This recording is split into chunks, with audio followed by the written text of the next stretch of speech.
നമസ്കാരം. മണിപ്പൂർ മുതൽ മുംബൈ വരെ രാഹുൽ ഗാന്ധി നയിക്കുന്ന ഭാരത് ന്യായ് യാത്ര ജനുവരി 14 മുതൽ മാർച്ച് 20 വരെ നടക്കുമെന്ന് ഉറപ്പായിരിക്കുന്നു. 14 സംസ്ഥാനങ്ങളിലെ 85 ജില്ലകളിലൂടെ 6200 കിലോമീറ്റർ സഞ്ചരിക്കും യാത്ര. മണിപ്പൂർ, നാഗാലാൻഡ്, അസം, മേഘാലയ, പശ്ചിമ ബംഗാൾ, ബീഹാർ, ഝാർഖണ്ഡ്, ഒഡീഷ, ഛത്തീസ്ഗഡ്, ഉത്തർപ്രദേശ്, മധ്യപ്രദേശ്, രാജസ്ഥാൻ, ഗുജറാത്ത്, മഹാരാഷ്ട്ര എന്നീ സംസ്ഥാനങ്ങളിലൂടെയാണ് യാത്ര കടന്നുപോകുന്നത്. പ്രത്യേകം തയ്യാറാക്കിയ ബസ്സിലും ചിലയിടങ്ങളിൽ കാൽനടയായും രാഹുൽ ഗാന്ധിയും സംഘവും യാത്ര ചെയ്യുന്നത് ലോക്സഭാ തെരഞ്ഞെടുപ്പിന് തൊട്ടുമുൻപാണ്. നിയമസഭാ തെരഞ്ഞെടുപ്പ് തോൽവിയിൽ നേതാക്കൾക്കെതിരെ പ്രവർത്തക സമിതി യോഗത്തിൽ രാഹുൽ ഗാന്ധി നിശിത വിമർശനം ഉന്നയിച്ച് ദിവസങ്ങൾക്കിപ്പുറം യാത്രാ പദ്ധതി പ്രഖ്യാപിച്ചിരിക്കുന്നു. യാഥാർത്ഥ്യം മറച്ചുവെച്ച രാജസ്ഥാനിലെയും മധ്യപ്രദേശിലെയും ഛത്തീസ്ഗഡിലെയും പ്രമുഖ നേതാക്കൾ തെറ്റിദ്ധരിപ്പിച്ചെന്നാണ് രാഹുലിന്റെ വാദം. സ്ഥാനാർത്ഥി നിർണയമടക്കം ലോക്സഭാ തെരഞ്ഞെടുപ്പ് ഒരുക്കങ്ങളെ രണ്ടാം ഭാരത് ജോഡോ യാത്ര ബാധിക്കുമോ എന്നും ചില നേതാക്കൾക്ക് ആശങ്കയുണ്ട്. ജനമനസ്സുകളിലേക്ക് രാഹുൽ ഗാന്ധി പ്രഭാവം പൂർണ്ണമായും കൊണ്ടുവരാൻ കരുത്തേകുമോ ഭാരത് ന്യായ് യാത്ര?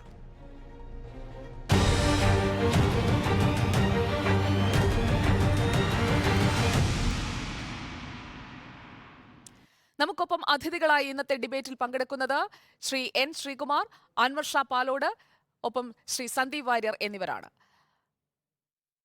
ശ്രീ എൻ ശ്രീകുമാർ, ഭാരത് ജോഡോ യാത്ര അത് കോൺഗ്രസിനെ കൂടുതൽ സക്രിയമാക്കി, അതുപോലെ തന്നെ ജനങ്ങൾക്കിടയിലുള്ള രാഹുൽ ഗാന്ധിയുടെ ഇമേജ് അത് കൂടുതലായി വർദ്ധിപ്പിച്ചു. ഇതെല്ലാം നമ്മൾ വിലയിരുത്തിയതാണ്. ഹിമാചൽ പ്രദേശിലും കർണാടകയിലും തെലങ്കാനയിലും അതിൻ്റെയൊക്കെ പ്രഭാവം കാണുകയും ചെയ്തു. പക്ഷേ മറ്റ് സംസ്ഥാനങ്ങളിൽ നേരിട്ട തിരിച്ചടി അത് നേതാക്കൾ തെറ്റിദ്ധരിപ്പിച്ചത് കൊണ്ടാണെന്ന് തുറന്നടിച്ചത് രാഹുൽ ഗാന്ധിയാണ്, പുറമേ നിന്നുള്ളവരല്ല.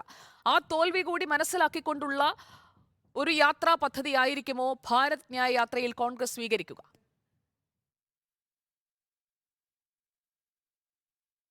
അതായത് രാഹുൽ ഗാന്ധി കന്യാകുമാരിയിൽ നിന്നും ആരംഭിച്ച ഭാരത് ജോഡോ യാത്ര ദക്ഷിണേന്ത്യയിലും അതുപോലെ തന്നെ ഹിമാചൽ പ്രദേശത്തുമൊക്കെ നല്ല ചലനം ഉണ്ടാക്കിയപ്പോൾ പ്രമുഖ സംസ്ഥാനങ്ങളിൽ എന്തുകൊണ്ട് ഉണ്ടാക്കിയില്ല എന്നൊരു തോന്നൽ കോൺഗ്രസ് നേതൃത്വം കഴിഞ്ഞ തെരഞ്ഞെടുപ്പിന് ശേഷം വിലയിരുത്തിയിരുന്നു.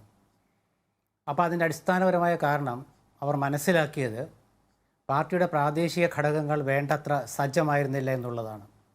രാജസ്ഥാനിലെ അഭിപ്രായ ഭിന്നതയും മധ്യപ്രദേശത്ത് കമൽനാഥിൻ്റെ ഒരു മേധാവിത്വവും ഒക്കെ ഈ പാർട്ടിയിൽ വേണ്ടത്ര രീതിയിൽ ഗുണം ചെയ്തില്ല എന്നൊരു ആക്ഷേപമുണ്ടായി.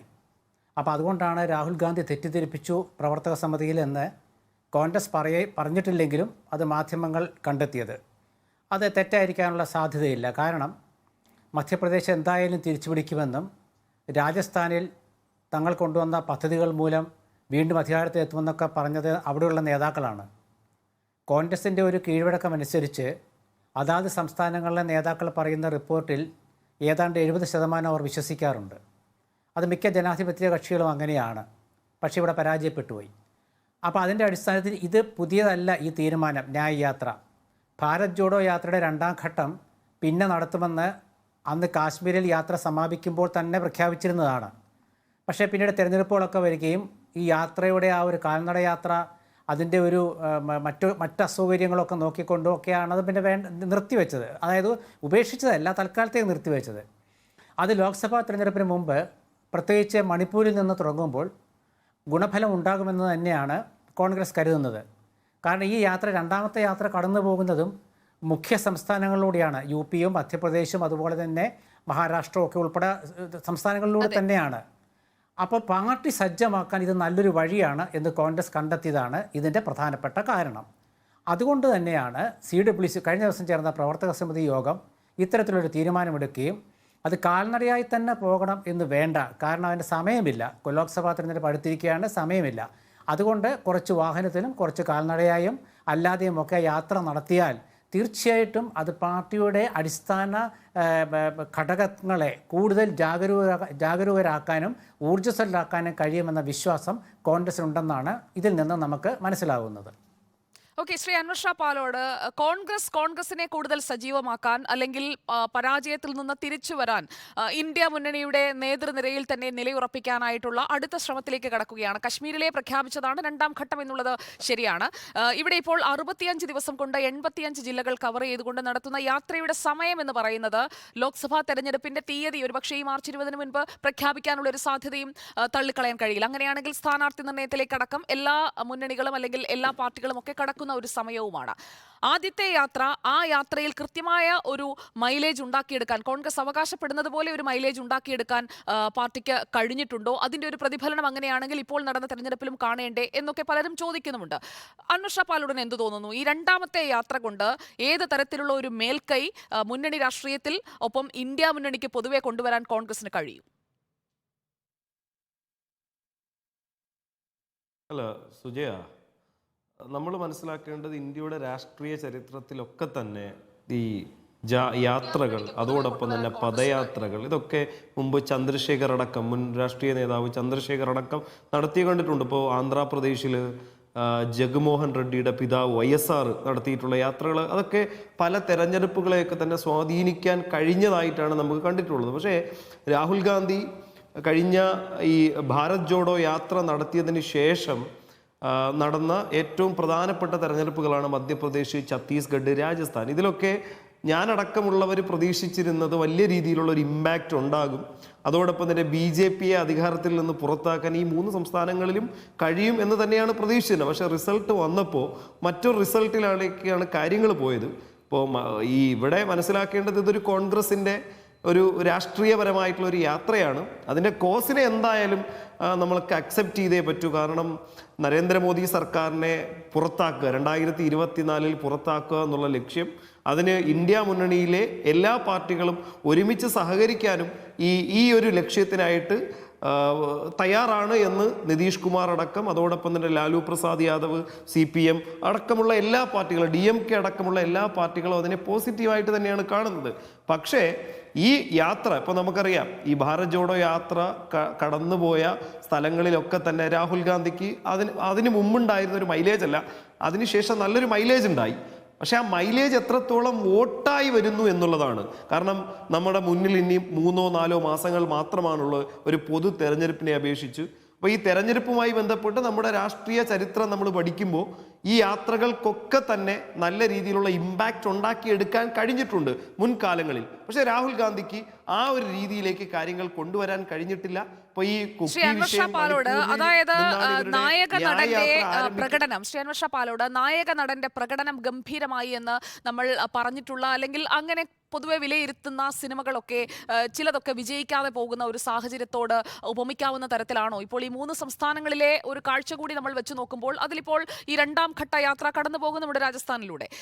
അതിൽ കൃത്യമായി രാഹുൽ ഗാന്ധി എന്ന് പറയുന്ന നേതാവിനോടുള്ള ജനങ്ങളുടെ ഇഷ്ടം അത് കൂട്ടാൻ ഭാരത് ജോഡോ യാത്രയ്ക്ക് കഴിഞ്ഞിട്ടുണ്ട് എന്നത് വസ്തുത തന്നെയാണ്. പക്ഷേ അത് പാർട്ടിക്ക് മൊത്തത്തിൽ ഒരു മാറ്റമുണ്ടാക്കാൻ, പാർട്ടിയിലേക്ക് ജനങ്ങളെ അടുപ്പിക്കാൻ, അത് വോട്ടാക്കി മാറ്റാൻ കഴിയാതെ പോകുന്നത് എന്തുകൊണ്ടായിരിക്കും? എവിടെയാണ് യഥാർത്ഥത്തിൽ ഒരു തിരുത്തൽ വേണ്ടത്? അടുത്ത യാത്രയിലേക്ക് കടക്കാൻ ഇനി ദിവസങ്ങളുണ്ട്. ആലോചിച്ചുറപ്പിച്ച് കോൺഗ്രസിന് ഈ യാത്ര കൊണ്ടുപോകാവുന്നതേ ഉള്ളൂ. ഇന്ത്യ മുന്നണിയിൽ ഒപ്പം നിൽക്കുന്നവരെന്ന നിലയിൽ എന്താണ് നിങ്ങളുടെ ഒരു സജഷൻ കോൺഗ്രസിനോട്?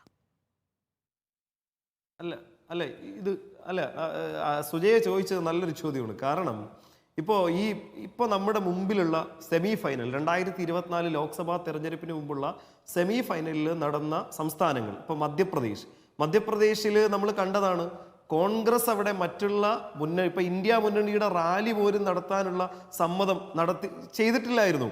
അതുപോലെ തന്നെ അവിടെ ഈ സീറ്റ് വിഭജന തർക്കവുമായി ബന്ധപ്പെട്ട് ഇന്ത്യ മുന്നണിയിലെ സമാജ്വാദി പാർട്ടി, BSP, നമുക്ക് ഇന്ത്യയിലെ പൊളിറ്റിക്കൽ ഹിസ്റ്ററി പഠിക്കുന്ന എല്ലാവർക്കും അറിയാം, മധ്യപ്രദേശിൽ BSPക്ക് കൃത്യമായിട്ടുള്ള കോൺട്രിബ്യൂഷൻ ഉണ്ട്. കാരണം അതൊരു ഗോത്രവർഗ ആദിവാസി മേഖലയായിട്ടുള്ള ഒരു സ്റ്റേറ്റാണ് ഈ പറയുന്ന മധ്യപ്രദേശ്.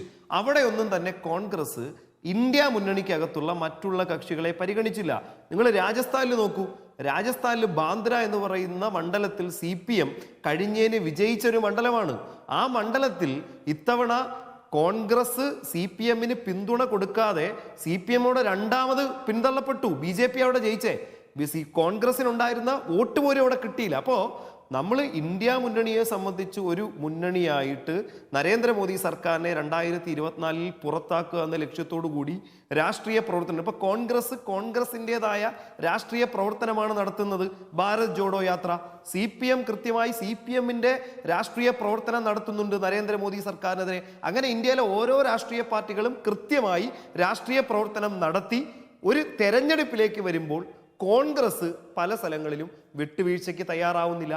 പിന്നെ എങ്ങനെയാണ് ഈ പറയുന്ന നമ്മുടെ ഈ ലക്ഷ്യത്തിലേക്ക് എത്തുന്നത് എന്നുള്ളതാണ് ഈ യാത്ര. ഏത് യാത്രയും നടത്തിക്കോട്ടെ, ഇപ്പം ന്യായ യാത്ര ആയാലും ഭാരത് ജോഡോ യാത്ര ആയി കഴിഞ്ഞാലും അതിനെ ഈ ഘട്ടത്തിലൊന്നും നമ്മൾ വിമർശിക്കാനോ ഒന്നുമില്ല. അതൊക്കെ നാളെ രാഷ്ട്രീയപരമായിട്ടുള്ള യാത്രയായിട്ട് തന്നെയാണ് കാണുന്നത്. പക്ഷേ മറ്റുള്ള ഈ മുന്നണി, ഇന്ത്യ മുന്നണിക്കകത്തുള്ള മറ്റ് പാർട്ടികൾക്കും കൂടി കൃത്യമായിട്ട് എന്താണ് ഈ ഒരുമിച്ച് നിന്നുകൊണ്ട് പോരാടാൻ പറ്റുന്നൊരു വേദിയായി ഇത് മാറേണ്ടതുണ്ട്.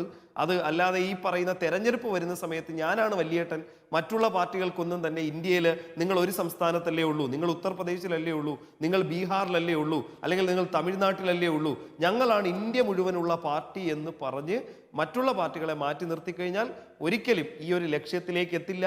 ഈ യാത്ര കൊണ്ട് യാതൊരുവിധ ഉപയോഗവും ഉണ്ടാകില്ല. അത് രാഹുൽ ഗാന്ധിക്ക് ഒരു മൈലേജ് കിട്ടും എന്നുള്ളതല്ലാതെ കോൺഗ്രസിന്റെ അടിത്തറ വരെ കെട്ടിപ്പടുക്കാനായിട്ട് സഹായിക്കില്ല എന്ന് തന്നെയാണ് ഞാൻ മനസ്സിലാക്കിയിട്ടുള്ളത്. അതുകൊണ്ടാണ് CPM ഈ വിഷയത്തിൽ തന്നെ ഇന്നൊരു ന്യായയാത്ര പ്രഖ്യാപിച്ചിട്ട് അതിനെപ്പറ്റി കൃത്യമായിട്ടുള്ള ഒരു നിലപാടും പറയാത്തത്. ഇപ്പോൾ രാമക്ഷേത്ര വിഷയത്തിൽ തന്നെ CPMന് കൃത്യമായിട്ടുള്ള നിലപാടുണ്ട്. ആ വിഷയത്തിൽ മമതാ ബാനർജിക്ക് കൃത്യമായിട്ടുള്ള നിലപാടുണ്ട്, അല്ലെങ്കിൽ നിതീഷ് കുമാറിനുണ്ട്. പക്ഷെ കോൺഗ്രസിന് മാത്രം അത് എടുക്കാൻ തയ്യാറാവുന്നില്ല. പാലസ്തീൻ വിഷയത്തിൽ തന്നെ നമ്മൾ കണ്ടതാണ്. ഈ പറയുന്ന കോഴിക്കോട് അവർ ഈ പറയുന്ന അവരുടെ ഒരു നിലപാട് പറയാൻ എത്രത്തോളം താമസിച്ചു.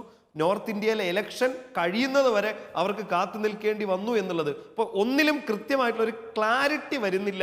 യാത്ര മാത്രം കൊണ്ട് നടത്തിയിട്ട് ഒരു കാര്യവുമില്ല എന്നാണ് ഞാൻ മനസ്സിലാക്കുന്നത്. എല്ലാവരും ഒരുമിച്ച് നിന്നാൽ മാത്രമേ 2024 എല്ലാവരുടെ ഒരു പ്രതിപക്ഷത്തുള്ള എല്ലാവർക്കും കൃത്യമായിട്ടുള്ള അവരുടെ ലക്ഷ്യം നിറവേറ്റാൻ കഴിയൂ എന്നാണ് എനിക്ക് മനസ്സിലാകുന്നത്. ഓക്കെ, ശ്രീ സന്ദീപ് വാര്യർ നമുക്കൊപ്പം തത്സമയം ചേരും ഇപ്പോൾ ടെലിഫോൺ ലൈനിലുണ്ട്. ശ്രീ സന്ദീപ്, കേൾക്കാമോ? ശ്രീ സന്ദീപ് വാര്യർ, ജനുവരി 22-നാണ് അയോധ്യയിൽ രാമക്ഷേത്രത്തിന്റെ ചരിത്രപരമായ ഉദ്ഘാടനം നടക്കുന്നത്. ഇപ്പോൾ ഈ ഒരു ടൈം ലൈൻ പരിശോധിക്കുകയാണെങ്കിൽ ജനുവരി 14-നാണ് ഭാരത് ന്യായ് യാത്ര എന്ന പേരിൽ ഭാരത് ജോഡോ യാത്രയുടെ 2ാം എഡിഷന് തുടക്കമാകുന്നത്. മണിപ്പൂരിൽ നിന്നാണ് തുടക്കം. ഇതൊരു രാഷ്ട്രീയ വെല്ലുവിളിയായി, അല്ലെങ്കിൽ BJPയും ഇന്ത്യയും ഉയർത്തുന്ന രാഷ്ട്രീയ മുദ്രാവാക്യങ്ങളോട് കൃത്യമായ ഒരു ബദൽ സൃഷ്ടിക്കാൻ കോൺഗ്രസിന് കഴിയുമെന്ന് BJP ഭയക്കുന്നുണ്ടോ? സുജയ, ഈ രാഷ്ട്രീയ പ്രവർത്തന രംഗത്ത് ഇത്തരം യാത്രകൾ സംഘടിപ്പിക്കാൻ, സമരങ്ങൾ സംഘടിപ്പിക്കാൻ, പ്രക്ഷോഭങ്ങൾ സംഘടിപ്പിക്കാൻ, ക്യാമ്പയിനുകൾ സംഘടിപ്പിക്കാൻ ഒക്കെ എല്ലാ രാഷ്ട്രീയ പാർട്ടികൾക്കും ജനാധിപത്യ പാർട്ടികൾക്കും അവകാശമുണ്ട്. അവകാശത്തെയും ഞങ്ങൾ ചോദ്യം ചെയ്യുന്നില്ല. തീർച്ചയായിട്ടും ഇന്ത്യൻ രാഷ്ട്രീയത്തിൽ അപ്രസക്തമായിട്ടുള്ള കോൺഗ്രസിനും രാഹുൽ ഗാന്ധിക്കും മറ്റൊരു പണിയുമില്ലാത്ത സാഹചര്യത്തിൽ അങ്ങനെ തെക്ക് വടക്ക് നടക്കുന്നത് കൊണ്ട് ഞങ്ങൾക്ക് പ്രത്യേകിച്ച് ഒരു ബുദ്ധിമുട്ടില്ല. അവരങ്ങനെ നടക്കട്ടെ. അവർ നടന്ന് ജനങ്ങളുടെ വിശ്വാസം ആർജിക്കാൻ, അല്ലെങ്കിൽ ഇത്രയും കാലം അവർ ചെയ്ത മഹാപാപങ്ങൾക്ക് മുഴുവൻ മാപ്പിരുന്നുകൊണ്ട് ഇന്ത്യയുടെ എല്ലാ സംസ്ഥാനങ്ങളിലും അവർ സഞ്ചരിക്കുന്നത് നല്ലതാണ്. 10-20 വർഷക്കാലം നെഹ്റു കുടുംബം ഈ രാജ്യത്തെ ജനങ്ങളോട് ചെയ്തിട്ടുള്ള മഹാപാതകങ്ങൾക്ക് എല്ലായിടത്തും പോയി മാപ്പിരക്കുക എന്നുള്ളതാണ് രാഹുൽ ഗാന്ധിക്ക് ചെയ്യാനുള്ളത്. അത് അദ്ദേഹം ചെയ്യട്ടെ, അനുസ്യൂതം ചെയ്യട്ടെ എന്നാണ് ഞങ്ങൾ പറയാനുള്ളത്, ആദ്യമായി പറയാനുള്ളത്. മറ്റൊന്ന്, നേരത്തെ ഒരു സിനിമയുമായി ബന്ധപ്പെട്ട് ആ രീതിയിൽ സുജയ് ചോദിക്കുന്നത് കേട്ടു. സാധാരണഗതിയിലൊക്കെ സൂപ്പർ ഹിറ്റായ സിനിമകളുടെ 2ാം ഭാഗമാണ് ഇറക്കാറുള്ളത്. ഇവിടെ പൂർണ്ണമായും ഫ്ലോപ്പായ, പരാജയപ്പെട്ട, തിയേറ്ററിൽ നിന്ന് 2ാം ദിവസം പിൻവലിക്കപ്പെട്ട ഒരു സിനിമയുടെ 2ാം ഭാഗം ഇറക്കുന്നത് പോലെയാണ് ഇപ്പൊ ഈ യാത്രയുടെ 2ാം ഭാഗമായിട്ട് വരുന്നത്. ഇതിലെന്ത് പ്രസക്തിയുള്ളത്? ആദ്യത്തെ യാത്ര പരാജയപ്പെട്ടെന്ന് പറയാൻ കഴിയുക? ഭാരത് ജോഡോ യാത്ര എങ്ങനെയാണ് പരാജയപ്പെട്ടെന്ന് പറയാൻ കഴിയുക? അല്ല, ഒരു ഇലക്ട്രൽ ക്യാമ്പയിന്റെ വിജയം നിശ്ചയിക്കുന്നത് എവിടെയാണ്? അത് ജനാധിപത്യപരമായിട്ടുള്ള പ്രക്രിയയിലൂടെ തെരഞ്ഞെടുപ്പ് ഗോതയിലാണ് നിശ്ചയിക്കപ്പെടുന്നത്, വിജയവും പരാജയമൊക്കെ നിശ്ചയിക്കുന്നത്. അത്തരത്തിൽ BJP നടത്തിയിട്ടുള്ള പൊളിറ്റിക്കൽ ക്യാമ്പയിനുകളുടെ ഭാഗമായിട്ടുള്ള യാത്രകളൊക്കെ വിജയം കണ്ടിട്ടുണ്ട് എന്നുള്ളത് പിൽക്കാലത്ത് നടന്ന തെരഞ്ഞെടുപ്പുകളുടെ ഫലങ്ങൾ നിങ്ങൾക്ക് സൂചിപ്പിക്കുന്നതാണ്. മറ്റ് പല യാത്രകളുടെയും, നേരത്തെ ഇവിടെ സൂചിപ്പിക്കപ്പെട്ടതുപോലെ ഇപ്പൊ ചന്ദ്രശേഖരന്റെ യാത്രയാണെങ്കിലും ഒരു തരത്തിൽ ആന്ധ്രാപ്രദേശിൽ അന്നത്തെ മുഖ്യമന്ത്രിയായിരുന്ന കോൺഗ്രസിന്റെ മുഖ്യമന്ത്രി രാജശേഖർ റെഡ്ഡി നടത്തിയിട്ടുള്ള യാത്രയും ഒക്കെ ഇവിടെ സൂചിപ്പിക്കപ്പെട്ടല്ലോ. അതിന്റെയൊക്കെ എൻഡ് റിസൾട്ട് തെരഞ്ഞെടുപ്പിൽ പ്രതിഫലിക്കപ്പെട്ടു. പക്ഷേ ഇവിടെ എന്താണ്ടായത്? വളരെയധികം ദിവസങ്ങൾ എടുത്തുകൊണ്ട് യാത്ര നടത്തിയിട്ടുള്ള മധ്യപ്രദേശിലും രാജസ്ഥാനിലും ഒക്കെ എന്ത് സംഭവിച്ചു എന്നുള്ളത് അതൊക്കെ നമ്മുടെ ഇലക്ട്രൽ ഹിസ്റ്ററിയുടെ ഭാഗമായിട്ട് ഇപ്പൊ കിടക്കുകയാണ്. ഞാൻ അതിലേക്ക് കിടക്കുന്നില്ല. അപ്പൊ പരാജയപ്പെട്ട ഒരു സിനിമയുടെ 2ാം ഭാഗമാണ് ഇറക്കുന്നത്. 1. 2, പരാജയപ്പെട്ട ഒരു സ്ലോഗനാണ് അവർ വീണ്ടും ഇറക്കുന്നത്. ന്യായ് എന്നുള്ള സ്ലോഗൻ 2019 ലോക്സഭാ തെരഞ്ഞെടുപ്പിൽ UPയുടെ പ്രധാനപ്പെട്ട സ്ലോഗൻ ആയിരുന്നു. ജനങ്ങൾ അത് തിരസ്കരിച്ചു. ഈ ന്യായ് പദ്ധതി നടപ്പാക്കിയ 2 സംസ്ഥാനങ്ങളായിരുന്നു ഛത്തീസ്ഗഡും അതുപോലെ രാജസ്ഥാനും. ഈ 2 സ്ഥലങ്ങളെയും തെരഞ്ഞെടുപ്പിന്റെ റിസൾട്ട് എന്താണ് വന്നതെന്ന് നമ്മൾ കണ്ടതാണല്ലോ. അപ്പൊ പരാജയപ്പെട്ട ഒരു സ്ലോഗൻ, പരാജയപ്പെട്ട ഒരു മുദ്രാവാക്യം വീണ്ടും പൊടികെട്ടിയെടുക്കുന്നതിന്റെ സാങ്കത്യം അത് കോൺഗ്രസിന് മാത്രമേ മനസ്സിലാകൂ. ഞാൻ നേരത്തെ സൂചിപ്പിച്ചതുപോലെ പ്രത്യേകിച്ച് ഇന്ത്യൻ രാഷ്ട്രീയത്തിൽ ഇപ്പൊ പ്രസക്തിയൊന്നുമില്ല. അവരുടെ അലയൻസ് പാർട്ട്നേഴ്സ് തന്നെ, ഇന്ത്യ സഖ്യത്തിന്റെ അലയൻസ് പാർട്ട്നേഴ്സ് പോലും രാഹുൽ ഗാന്ധിയെ നേതാവായിട്ട് അംഗീകരിക്കുന്നില്ലല്ലോ. ഇപ്പൊ മമതാ ബാനർജി ആരെ പ്രധാനമന്ത്രി സ്ഥാനാർത്ഥിയാക്കണം എന്നാ പറഞ്ഞത്? മല്ലികാർജുൻ ഖാർഗെ എന്ന് പറയുന്ന ഒരു നേതാവിനെ പ്രധാനമന്ത്രി സ്ഥാനാർത്ഥിയാക്കാം. 80 വയസ്സ് കഴിഞ്ഞ മല്ലികാർജുൻ ഖാർഗെ 55 വയസ്സുള്ള രാഹുൽ ഗാന്ധിയേക്കാൾ മികച്ചവനാണ്, നിന്നെ കൊണ്ട് ഒന്നിനും കൊള്ളില്ല എന്ന് മുഖത്ത് നോക്കി പറയുന്നതിന് പകരം ഒന്ന് വളച്ചു കെട്ടി പറഞ്ഞതല്ലേ മമതാ ബാനർജി? നിന്നെ കൊണ്ട് ഈ പണിക്ക് പറ്റില്ല എന്ന് രാഹുൽ ഗാന്ധിയോട് കൃത്യമായി മമത പറഞ്ഞു. ഇതേ കാര്യം തന്നെ നിതീഷ് പറയുന്നു, ഇതേ കാര്യം തന്നെ CPM പറയുന്നു. അപ്പൊ രാഹുൽ ഗാന്ധിയുടെ നേതൃത്വത്തിൽ ഇന്ത്യ സഖ്യത്തിന്റെ സഖ്യകക്ഷികൾക്ക് പോലും വിശ്വാസമില്ലാത്ത സ്ഥിതിക്ക് അദ്ദേഹത്തെ മുന്നിൽ നിർത്തി ഒരു യാത്ര നടത്തിയത് കൊണ്ട് കോൺഗ്രസിന് എന്ത് ഗുണം കിട്ടാനുള്ളത്? ഈ സഖ്യത്തിന് എന്ത് ഗുണം കിട്ടാനുള്ളത്? കാരണം ഈ നേതൃത്വത്തെ സഖ്യം അംഗീകരിക്കുന്നില്ലല്ലോ. ഇനി ബംഗാളിൽ വന്നു കഴിഞ്ഞാൽ ബംഗാളിൽ ഇവരെങ്ങനെയാണ് അലയൻസ് ഉണ്ടാക്കാൻ പോകുന്നത്? ബംഗാളിൽ അലയൻസ് മമതാ ബാനർജി നീട്ടിവെക്കുന്ന 2-3 സീറ്റുകൾക്കപ്പുറം കോൺഗ്രസിന് എവിടെയാണ് അവിടെ സീറ്റ് കിട്ടാൻ പോകുന്നത്? അതുപോലെ തന്നെ അവിടെ CPM സീറ്റ് കൊടുക്കാൻ പോകുന്നത്. അപ്പൊ സഖ്യം എന്ന് പറയുന്നത് പൂർണ്ണമായും അവർക്ക് ഒരു സഖ്യമായി മുന്നോട്ട് പോകാൻ കഴിയാത്ത സാഹചര്യമുണ്ട്. ഇന്ത്യ സഖ്യം എന്ന് പറയുന്നത് പരാജയപ്പെട്ടിരിക്കുകയാണ്. പ്രധാനപ്പെട്ട കാര്യം, ഈ കഴിഞ്ഞ ദിവസം നടന്ന ഇന്ത്യ സഖ്യത്തിന്റെ മീറ്റിംഗിൽ സംഭവിച്ച കാര്യങ്ങൾ മാധ്യമങ്ങൾ റിപ്പോർട്ട് ചെയ്താണല്ലോ. നിതീഷ് കുമാർ പ്രസംഗിച്ചുകൊണ്ടിരിക്കുമ്പോൾ തമിഴ്നാട്ടിൽ നിന്നുള്ള DMKയുടെ നേതാവ് അത് ഞങ്ങൾക്ക് ഇംഗ്ലീഷിൽ ട്രാൻസ്ലേറ്റ് ചെയ്ത് കിട്ടണമെന്ന് പറയുകയാണ്. ഉടൻ തന്നെ നിതീഷ് കുമാർ പറയണം വേണേ പോയി ഹിന്ദി പഠിക്കടാന്ന് പറയുകയാണ്. നോക്കൂ, അപ്പോൾ അലയൻസ് പാർട്ട്നേഴ്സ് തമ്മിൽ ഇതുപോലെ പ്രധാനപ്പെട്ട അടിസ്ഥാനപരമായ കാര്യങ്ങളിൽ പോലും വലിയ അഭിപ്രായ വ്യത്യാസമാണ്. ഇപ്പൊ ഈ രാഹുൽ ഗാന്ധി നടക്കാൻ പോകുന്ന സംസ്ഥാനങ്ങൾ ഏതൊക്കെയാണ്? അദ്ദേഹം അരുണാചൽ പ്രദേശ് എന്തുകൊണ്ടാണ് അത് സ്കിപ്പ് ചെയ്തിട്ടുള്ളത്? എന്തുകൊണ്ടാണ് അരുണാചൽ പ്രദേശിൽ പോകാത്തത്? ഈ യാത്ര മണിപ്പൂരിൽ നിന്ന് തുടങ്ങുന്ന രാഹുൽ ഗാന്ധി എന്തുകൊണ്ട് അരുണാചൽ പ്രദേശിൽ യാത്ര പോകുന്നില്ല എന്നുള്ള പ്രധാനപ്പെട്ട കാര്യമല്ലേ. കാരണം എന്താ? ചൈനയുമായി MOU ഒപ്പിട്ട രാഷ്ട്രീയ പാർട്ടിയാണ് കോൺഗ്രസ് എന്ന് പറയുന്നത്. ചൈനയുടെ താല്പര്യങ്ങൾ ഇന്ത്യയിൽ സംരക്ഷിച്ചു കൊള്ളാമെന്ന് ചൈനീസ് കമ്മ്യൂണിസ്റ്റ് പാർട്ടിയുമായി MOU ഒപ്പിട്ടിട്ടുള്ള, കരാർ ഒപ്പിട്ടിട്ടുള്ള ഇന്ത്യയിലെ ഏക പൊളിറ്റിക്കൽ പാർട്ടിയാണ് കോൺഗ്രസ്. അപ്പൊ സ്വാഭാവികമായിട്ടും അരുണാചൽ പ്രദേശിലൂടെ യാത്ര പോകുന്ന സമയത്ത് ചൈനയ്ക്ക് വിരോധം ഉണ്ടാകും. ഇന്ത്യയുടെ ഏത് പൊളിറ്റിക്കൽ ലീഡർ അരുണാചൽ പോയി കഴിഞ്ഞാലും ചൈന പ്രതിഷേധിക്കും. അപ്പൊ ചൈനയെ സുഖിപ്പിക്കാൻ വേണ്ടിയാണ് ഈ യാത്രയിൽ നിന്ന് അരുണാചൽ പ്രദേശിനെ ഒഴിവാക്കിയിട്ടുള്ളത്. 1. 2, ഈ യാത്ര വരുന്ന സമയത്ത് ഇവർ ന്യായം കൊടുക്കുമെന്നാണല്ലോ പറയുന്നത്. ആർക്കൊക്കെയാണ് ഇവർ ന്യായം കൊടുക്കാൻ പോകുന്നത്? കഴിഞ്ഞ എത്രയോ വർഷക്കാലമായി നോർത്ത് ഈസ്റ്റിനെ അവികസിതമാക്കി നിലനിർത്തിയ ആ കോൺഗ്രസ് സർക്കാർ അവർക്ക് ന്യായം കൊടുക്കാൻ അവർക്ക് സാധിച്ചിട്ടുണ്ട്. മണിപ്പൂരിന് കൊടുക്കണ്ടേ ശ്രീ സന്ദീപ് വാര്യർ? മണിപ്പൂരിൽ നിന്നാണ് യാത്ര തുടങ്ങുന്നത്. മണിപ്പൂരിന് നിങ്ങൾ ന്യായം ഉറപ്പാക്കിയോ? മണിപ്പൂരിൽ ന്യായം മണിപ്പൂരികൾക്ക് 75 വർഷം സ്വാതന്ത്ര്യാനന്തരം 75 വർഷം ന്യായം കൊടുക്കായിരുന്ന ആരാണ്? 75 വർഷക്കാലം അവിടെ ഉണ്ടായിരുന്ന എത്നിക് വയലൻസുകളുടെ എണ്ണം എത്രയാണ്? ആയിരക്കണക്കിന് മനുഷ്യർ കൊല ചെയ്യപ്പെട്ടപ്പോ ഇവരാരെങ്കിലും അങ്ങോട്ട് തിരിഞ്ഞു നോക്കിയിട്ടുണ്ടോ? കോൺഗ്രസിന്റെ അന്നത്തെ പ്രധാനമന്ത്രിമാർ, അന്നത്തെ ആഭ്യന്തരമന്ത്രിമാർ ആരെങ്കിലും മണിപ്പൂരിലേക്ക് തിരിഞ്ഞു നോക്കിയിട്ടുണ്ടോ? അവർക്ക് എന്ത് ന്യായം കൊടുക്കാൻ കഴിഞ്ഞു? നോർത്ത് ഈസ്റ്റ് പണ്ടുണ്ടായിരുന്നത് തുടരാനാണോ താങ്കളുടെ പാർട്ടിയെ അധികാരത്തിലേറ്റിയത്? അപ്പോൾ പണ്ടുണ്ടായിരുന്നതിന്റെ തുടർച്ചയാണോ എല്ലായിടങ്ങളിലും നടത്തിക്കൊണ്ടിരിക്കുന്നത്? പണ്ടുണ്ടായതിന്റെ തുടർച്ചയല്ലല്ലോ ഉണ്ടായത്. മണിപ്പൂരിൽ എന്താണ് കണ്ടത്? മണിപ്പൂരിൽ മുൻപും ഉണ്ടായിരുന്നല്ലോ എന്നുള്ള യുക്തി എങ്ങനെയാണ് നിലനിൽക്കുക? അല്ലല്ലോ, അങ്ങനെയല്ലല്ലോ ഉണ്ടായത്. മുമ്പുണ്ടായതുപോലെ അല്ലല്ലോ ഇത്തവണ ഉണ്ടായത്. രാജ്യത്തിന്റെ ആഭ്യന്തരമന്ത്രി ശ്രീ അമിത്ഷാ തന്നെ നേരിട്ട് അവിടെ ചെല്ലുന്നു. 5 ദിവസം തുടർച്ചയായി അവിടെ ക്യാമ്പ് ചെയ്യുന്നു. അവിടെ ചർച്ചകൾക്ക് നേതൃത്വം നൽകുന്നു. പരമാവധി ആയുധങ്ങൾ സറണ്ടർ ചെയ്യാനുള്ള പരിശ്രമങ്ങൾ നടത്തുന്നു. അവിടെ വളരെ ദീർഘകാലമായിട്ടുള്ള ഒരു എത്നിക് വയലൻസിന്റെ ഒരു ഹിസ്റ്ററി ഉണ്ട്, ഒരു പാസ്റ്റ് ഹിസ്റ്ററി ഉണ്ട്. അത് കോൺഗ്രസിന്റെ മിസ്റൂളിന്റെ ഭാഗമായിട്ടുണ്ടായിട്ടുള്ള ഹിസ്റ്ററിയാണ്. അപ്പൊ അതിനെ നേരാക്കി എടുക്കുക എന്നുള്ള വലിയ പരിശ്രമമാണ് ഞങ്ങൾ നടത്തിക്കൊണ്ടിരിക്കുന്നത്. ഒറ്റ ഉദാഹരണം പറയാം. കോൺഗ്രസ്സുകാർ ഭരിക്കുന്ന കാലത്ത് നോർത്ത് ഈസ്റ്റ് സംസ്ഥാനങ്ങളിൽ, അസം ഉൾപ്പെടെയുള്ള സംസ്ഥാനങ്ങളിൽ പ്രത്യേക സൈനികാവകാശ നിയമം ഉണ്ടായിരുന്നല്ലോ, അസ്പ ഉണ്ടായിരുന്നല്ലോ. ഇന്ന് അത് വളരെ ചുരുക്കം ജില്ലകളിലേക്ക് മാത്രമായി എങ്ങനെ ചുരുങ്ങി? നരേന്ദ്രമോദി ഭരണത്തിന് കീഴിൽ എങ്ങനെ ഈ പ്രത്യേക സൈനിക നിയമം ചില ജില്ലകളിലേക്ക് മാത്രമായി ചുരുക്കാൻ കഴിഞ്ഞു? അവിടെ സമാധാനം കൊണ്ടുവരാൻ സാധിച്ചു. ഒറ്റ കാര്യം പറയട്ടെ, ന്യായത്തിന്റെ കാര്യം പറയുമ്പോൾ അടിസ്ഥാനപരമായി ഒരു നാട്ടിൽ താമസിക്കുന്ന ജനങ്ങൾക്ക് ന്യായം കൊടുക്കുന്നത് എങ്ങനെയാണ്? ആ നാട്ടിലേക്ക് നല്ല അടിസ്ഥാന സൗകര്യ വികസനം എത്തുന്ന സമയത്താണ്. റോഡുകൾ, പാലങ്ങൾ, ട്രെയിൻ ഗതാഗതം, ഇതെല്ലാം ഒരു നാട്ടിലേക്ക്, അല്ലെങ്കിൽ ഉന്നത വിദ്യാഭ്യാസ കേന്ദ്രങ്ങൾ, ആതുരാലയങ്ങൾ, ഇതൊക്കെ എത്തുന്ന സമയത്താണ് ആ നാട്ടിലെ അടിസ്ഥാന സൗകര്യ വികസനം മാത്രമല്ല നീതി ഉറപ്പാക്കൽ. ഞാൻ അങ്ങയിലേക്ക് തിരികെ എത്താം. ശ്രീ N. ശ്രീകുമാർ, സന്ദീപ് വാര്യർ ഈ പറഞ്ഞ കാര്യങ്ങളോട് താങ്കൾക്ക് വിയോജിപ്പുണ്ടാകുമെന്നറിയാം, അത് താങ്കൾക്ക് പറയാം. പരാജയപ്പെട്ട മുദ്രാവാക്യമാണ്, പരാജയപ്പെട്ട സിനിമയുടെ 2ാം ഭാഗമാണ് എന്നൊക്കെ ഈ യാത്രയെക്കുറിച്ചും അദ്ദേഹം സൂചിപ്പിക്കുന്നുണ്ടായിരുന്നു. താങ്കളുടെ മറുപടി?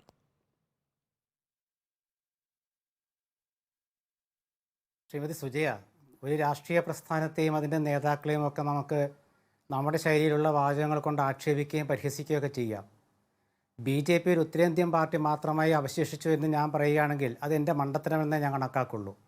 കാരണം ദക്ഷിണേന്ത്യയിൽ BJPക്ക് ഒരിടത്തും ഭരണമില്ല, അതുകൊണ്ട് BJP ദക്ഷിണേന്ത്യയിൽ ഇല്ല എന്ന് പറയുന്നതിൽ അർത്ഥമില്ലല്ലോ. പക്ഷെ അങ്ങനത്തെ ഒരു രാഷ്ട്രീയത്തോടെ എനിക്ക് യോജിപ്പില്ലാത്തതുകൊണ്ട് ഞാൻ അത്തരത്തിലുള്ള മറുപടികൾ പറയാറില്ല. രാഹുൽ ഗാന്ധി യാത്ര നടത്തുമ്പോൾ BJP എത്രമാത്രം അതിനെ രാഷ്ട്രീയമായി ഭയക്കുന്നു എന്നതിൻ്റെ തെളിവ് BJP പ്രതിനിധിയായ ശ്രീ സന്ദീപ് വാര്യരുടെ ഭാഗത്തു നിന്നും ഉണ്ടായതായി ഞാൻ മനസ്സിലാക്കുകയാണ്. അല്ലെങ്കിൽ ഒരു യാത്ര പുറപ്പെടുന്നതിന് മുമ്പ് അരുണാചൽ പ്രദേശത്തിലൂടെ അദ്ദേഹം പോകില്ല എന്ന് ഇദ്ദേഹമൊക്കെ എങ്ങനെയാണ് കണക്കാക്കിയത്? കോൺഗ്രസ് ആ റൂട്ട് തന്നെ കൃത്യമായിട്ട് നിശ്ചയിച്ചിട്ടില്ല. ഇപ്പോൾ മുഖ്യ സംസ്ഥാനങ്ങളുടെ പേരുകളൊക്കെ പറഞ്ഞു വരുന്നതേ ഉള്ളൂ. ജനുവരി 14 നടക്കുമ്പോൾ നേരത്തെ സുജയ് ചോദിച്ചതുപോലെ അയോധ്യയിലെ ക്ഷേത്ര നിർമ്മാണത്തിൻ്റെ ഒക്കെ ആ ഘട്ടത്തിൽ കൂടെ തന്നെയാണ് ഇതൊക്കെ പോകുന്നത്. പിന്നെ ഇന്ത്യ മുന്നണി എന്ന് പറയുന്നത് അർണബ് ഷാ പാലോട് ഇന്ത്യ മുന്നണിയുടെ കാര്യത്തെക്കുറിച്ച് പറഞ്ഞു. ലോക്സഭ കഴിഞ്ഞ തെരഞ്ഞെടുപ്പിന് മുമ്പ് കർണാടകയിലും തെലങ്കാനയിലുമൊക്കെ കോൺഗ്രസ് ജയിച്ചതും CPM പരാജയപ്പെട്ടും CPI പരാജയപ്പെട്ടും ഒന്നും അൻവർ ഷാ പാലോട് മറന്നുപോയെന്ന് തോന്നുന്നു. തെലങ്കാനയിൽ 2 സീറ്റ് കൊടുക്കാമെന്ന് പറഞ്ഞ് വേണ്ടെന്ന് പറഞ്ഞ് ഒറ്റയ്ക്ക് പോയി മത്സരിച്ച് തോറ്റു CPM. അവിടെ കോൺഗ്രസിനൊപ്പം CPI നിന്നു, അവർ ജയിച്ചു. രാജസ്ഥാനിൽ കോൺഗ്രസിനൊപ്പം നിൽക്കാതെ 2 സീറ്റിൽ പോയി മത്സരിച്ചു, തോറ്റു. ഗോവിന്ദ മാഷോടൊരു ചാനൽ ചോദിച്ചു, എന്താ മാഷേ രാജസ്ഥാനിൽ തോറ്റുപോയതെന്ന് ചോദിച്ചപ്പോൾ ഞങ്ങൾക്കതിൽ സങ്കടമില്ലെന്ന് പറഞ്ഞു. അതൊക്കെയാണ് CPMൻ്റെ കാര്യം. പിന്നെ NDAയുടെ ഘടകകക്ഷികൾ കഴിഞ്ഞ ഭാരത് ജോഡോ യാത്രയിൽ പങ്കെടുത്തില്ലേ? എല്ലായിടത്തും പങ്കെടുത്തില്ലോ. കേരളത്തിൽ മുസ്ലിം ലീഗ് പങ്കെടുത്തു, DMK പങ്കെടുത്തു, NCP പങ്കെടുത്തു. ആരാ പങ്കെടുക്കാതെ ഉള്ളത്? അപ്പോൾ NDA എന്ന നിലവിൽ ഇന്ത്യ മുന്നണി എന്ന നിലവിൽ വന്നില്ല എന്നുണ്ടെങ്കിലും എല്ലാ കക്ഷികളും പങ്കെടുത്തിരുന്നു. പിന്നെ കോൺഗ്രസിൻ്റെ യാത്ര, ഭാരത് ജോഡോ യാത്രയ്ക്ക് ശേഷം ഇങ്ങനെയൊരു യാത്ര നടത്തുന്നത് എന്തിനാണ്? സാധാരണഗതിയിൽ മല്ലികാർജ്ജുൻ ഖാർഗെയെ പ്രധാനമന്ത്രിയായിട്ട് മമതാ ബാനർജി ഉയർത്തിക്കാട്ടിയെങ്കിൽ അത് കോൺഗ്രസ് മല്ലികാർജ്ജുൻ ഖാർഗെയ്ക്ക് നൽകിയ ബഹുമാനം കൊണ്ടാണ്. ഒരു സർവാധിപതിയുടെ കീഴിലുള്ള പാർട്ടിയല്ലല്ലോ കോൺഗ്രസ്. അവിടെ BJPയുടെ പ്രസിഡന്റാണോ വലുത്, പ്രധാനമന്ത്രിയാണോ വലുത് എന്ന് ചോദിച്ചാൽ നിങ്ങളെന്നാണ് ഉത്തരം പറയുക? മുതിർന്ന നേതാക്കളായ LK അദ്വാനിയെയും അതുപോലെ മുരളി മനോഹർ ജോഷിയെയും ഒക്കെ മാർഗനിർദ്ദേശകമണ്ഡൽ എന്ന് പറഞ്ഞുകൊണ്ട് സ്ഥാനാർത്ഥിത്വത്തെയോ ആക്ഷേപിക്കുന്നതല്ല. എങ്കിലും രാഹുൽ ഗാന്ധി മുന്നണിയുടെ മുന്നിലേക്ക് തന്നെ വരണം, രാഹുൽ ഗാന്ധി തന്നെ പ്രധാനമന്ത്രി സ്ഥാനാർത്ഥിയായി മുന്നിൽ നിന്ന് മുന്നണിയെ നയിക്കണം എന്ന് കോൺഗ്രസുകാർ ആഗ്രഹിച്ചിരുന്നില്ലേ? ഇല്ലെന്ന് പറയാൻ കഴിയുമോ? അല്ല, കോൺഗ്രസ് ഇപ്പോഴും അങ്ങനെ തന്നെയാണ് ആഗ്രഹിക്കുന്നത്. അതിലൊരു തീരുമാനം വന്നിട്ടില്ല. അത് അത് മമതാ ബാനർജിയുടെ ഒരു അഭിപ്രായമാണ് ഖാർഗെയെ മുന്നിൽ നിർത്തണം എന്നുള്ളത്. അതിൻ്റെ പിറ്റേ ദിവസം ചില പത്രങ്ങൾ ഒരു വാർത്ത എഴുതി, അത് ശരിയാണെന്ന് എനിക്കറിയാൻ വയ്യ, നിതീഷ് കുമാർ എതിർത്തു എന്ന്. അപ്പോൾ ഇതൊക്കെ വരട്ടെ, ഇതൊക്കെ സംഭവിക്കട്ടെ, രാഷ്ട്രീയമല്ലേ.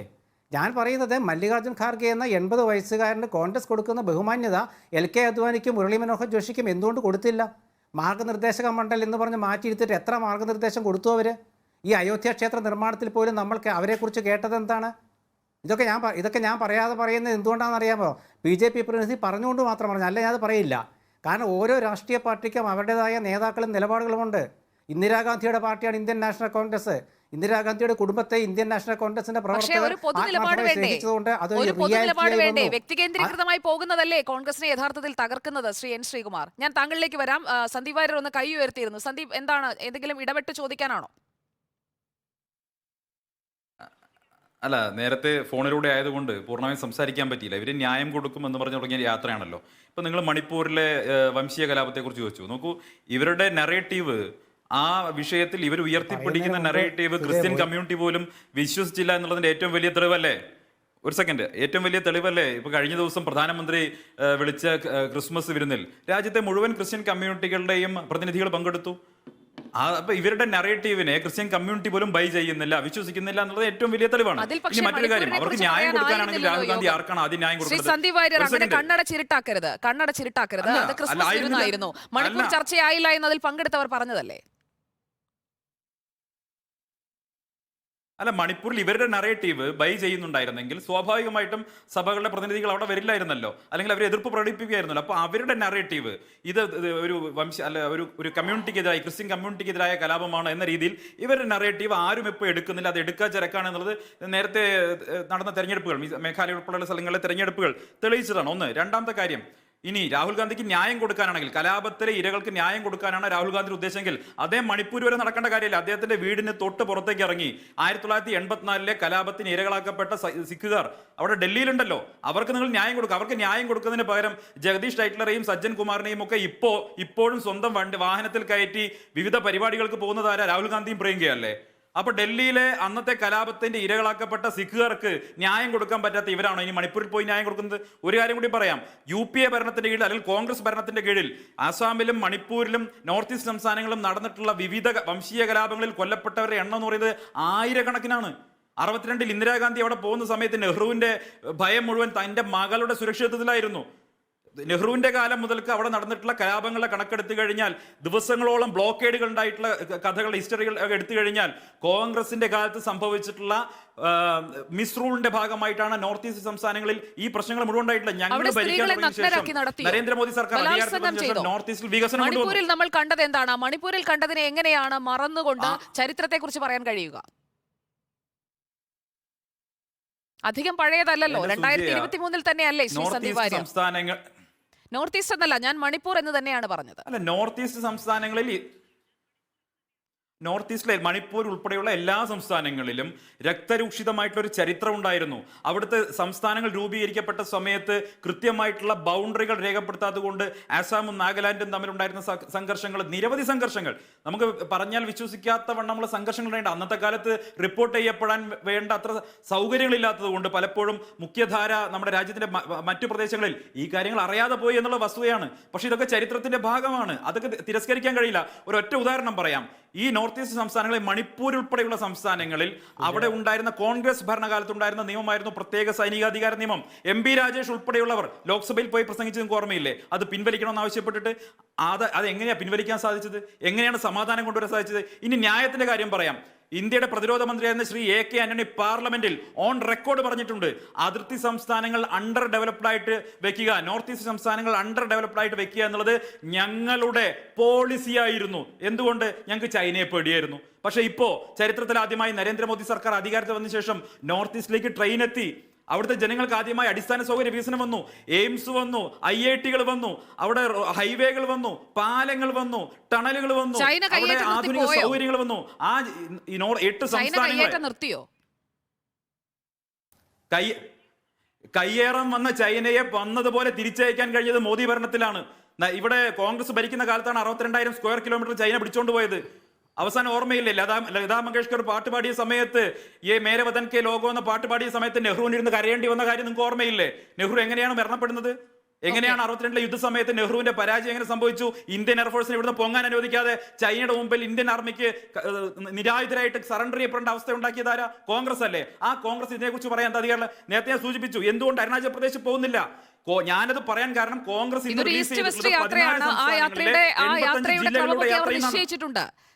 നിശ്ചയിച്ചിട്ടുണ്ട്. ഞാൻ താങ്കളിലേക്ക് വരാം ശ്രീ സന്ദീപ് വാര്യർ. ശ്രീ അൻവർ ഷാ, ഞാൻ താങ്കളിലേക്ക് വരാം. താങ്കൾ പറഞ്ഞ കാര്യങ്ങളിലുള്ള വിയോജിപ്പുകൾ മറ്റു രണ്ടുപേർക്കും ഉണ്ടാകുമല്ലോ. മറ്റു രണ്ടുപേർക്കും താങ്കൾ ഇതുവരെ പറഞ്ഞ കാര്യങ്ങളിൽ വിയോജിപ്പുകൾ ഉണ്ടാകുമല്ലോ. അതൊക്കെ രേഖപ്പെടുത്തി കൂടി ഒരു ഒറ്റയാൾ പോരാട്ടത്തിൽ വിജയിച്ചതിന് ശേഷമുള്ള ആത്മവിശ്വാസം അത് അധികരിച്ചു നിൽക്കുന്ന ഒരു അന്തരീക്ഷത്തിലാണ് BJPയും BJPയുടെ നേതാക്കളും എന്ന് വ്യക്തമാക്കുന്നതാണ് ഇപ്പോൾ നമ്മൾ കേട്ട സന്ദീപ് വാര്യരുടെ പ്രതികരണം എന്നാണ് ഞാൻ മനസ്സിലാക്കുന്നത്.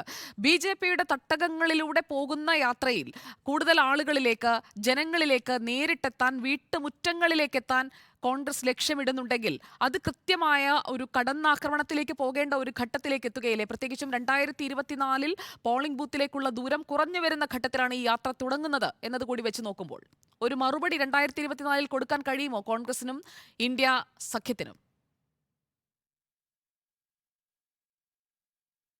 സുജയ, എനിക്ക് സുജയോട് ആദ്യം, ഞാൻ ഇത്രയും നേരം ഇത് ശ്രദ്ധിക്കാത്തൊരു കാര്യം, നിങ്ങളോട് ആദ്യമേ പറയുന്നൊരു വിയോജിപ്പ്.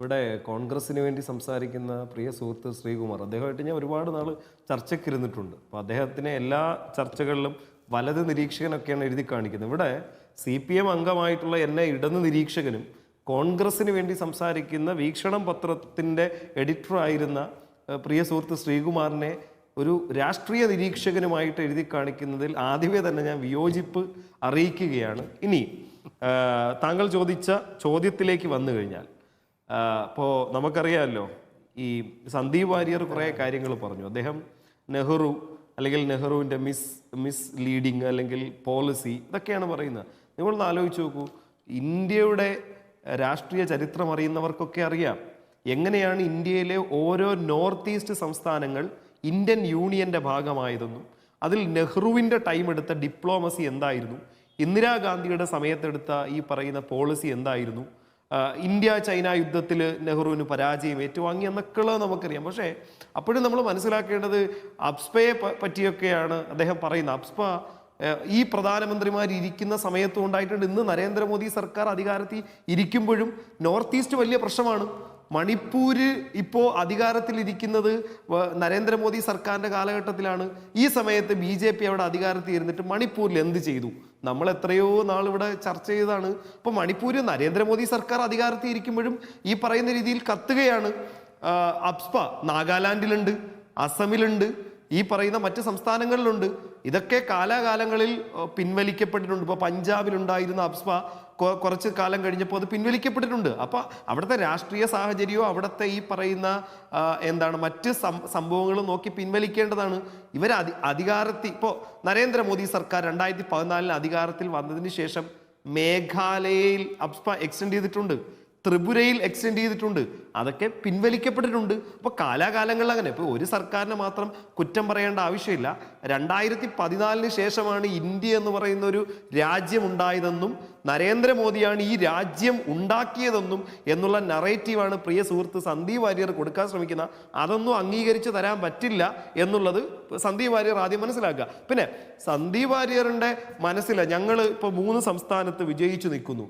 നിങ്ങളൊന്ന് ആലോചിച്ച് നോക്കൂ, 2003 ഈ 3 സംസ്ഥാനം ഛത്തീസ്ഗഡ്, മധ്യപ്രദേശ്, രാജസ്ഥാൻ, ഈ 3 സംസ്ഥാനങ്ങളിലും 2003 നടക്കുന്ന ഡിസംബറിൽ നടക്കുന്ന തെരഞ്ഞെടുപ്പിൽ കോൺഗ്രസിനെ പരാജയപ്പെടുത്തി അധികാരത്തിൽ വന്നത് BJP ആണ്. പക്ഷേ 2004 ഇന്ത്യ ഷൈനിങ് എന്ന് പറയുന്ന മുദ്രാവാക്യവുമായി അടൽ ബിഹാരി വാജ്പേയിയും BJPയും സംഘവും ജനങ്ങളുടെ ഇടയിലേക്ക് ഇറങ്ങി. എന്താ സംഭവിച്ചത് ഈ പറയുന്ന രീതിയിൽ BJPക്ക് പരാജയപ്പെട്ടു. കോൺഗ്രസിന് 180ഓളം സീറ്റുകളിൽ വിജയിക്കാൻ കഴിഞ്ഞു. ഈ കോൺഗ്രസിനെ പരാജയപ്പെടുത്തിയാണ് CPMഉം ഇടതു പാർട്ടികളും അന്ന് ബംഗാളിലും ഈ പറയുന്ന കേരളത്തിലും തമിഴ്നാട്ടിലൊക്കെ തന്നെ സീറ്റുകളുമായി വന്ന. എന്നിട്ട് അന്ന് ഇന്ന ആളാണ് പ്രധാനമന്ത്രി, രാഹുൽ ഗാന്ധി ഇപ്പോൾ പറയും പോലെ എന്താണ് അന്ന് സോണിയാഗാന്ധി ആവണോ, അന്നൊന്നും ആയിരുന്നില്ല തീരുമാനം. അതൊക്കെ ഒരു മുന്നണിയായിട്ട് പോസ്റ്റ് പോൾ അലയൻസിന്റെ ഭാഗമായിട്ടൊരു ഒരു കോമൺ മിനിമം പ്രോഗ്രാമിന്റെ അടിസ്ഥാനത്തിൽ അന്നത്തെ പാർട്ടികൾ തമ്മിൽ പരസ്പരം എടുത്ത തീരുമാനത്തിന്റെ അടിസ്ഥാനത്തിലാണ് പ്രധാനമന്ത്രി. അപ്പം നിങ്ങൾ മനസ്സിലാക്കേണ്ടത് ഉറപ്പായിട്ട് ഒരു കോസ് നമ്മുടെ മുന്നിലുണ്ട് എങ്കിൽ അതിന് എല്ലാ പാർട്ടികളും ഒരുമിച്ച്, ഇപ്പോഴും ഞാൻ മനസ്സിലാക്കിയത് മധ്യപ്രദേശിൽ കോൺഗ്രസ് തകർന്നിട്ടില്ല, രാജസ്ഥാനിൽ തകർന്നിട്ടില്ല, ഛത്തീസ്ഗഡിലും തകർന്നിട്ടില്ല. ഇതൊക്കെ BJP ആയിട്ട് തൊട്ടടുത്ത് നിൽക്കുന്ന, പക്ഷേ അവരെ പരാജയപ്പെടുത്താനുള്ളൊരു സംഘടനാ സംവിധാനവും അതോടൊപ്പം തന്നെ BJPയുടെ ആ പറയുന്ന BJP മുന്നോട്ട് വെച്ച അവരുടെ ഒരു എന്താണ് തന്ത്രപ്പാടിൽ കോൺഗ്രസും വീണുപോയി. കോൺഗ്രസിന് അവരെ മറിക്കാൻ പറ്റിയില്ല. പിന്നെ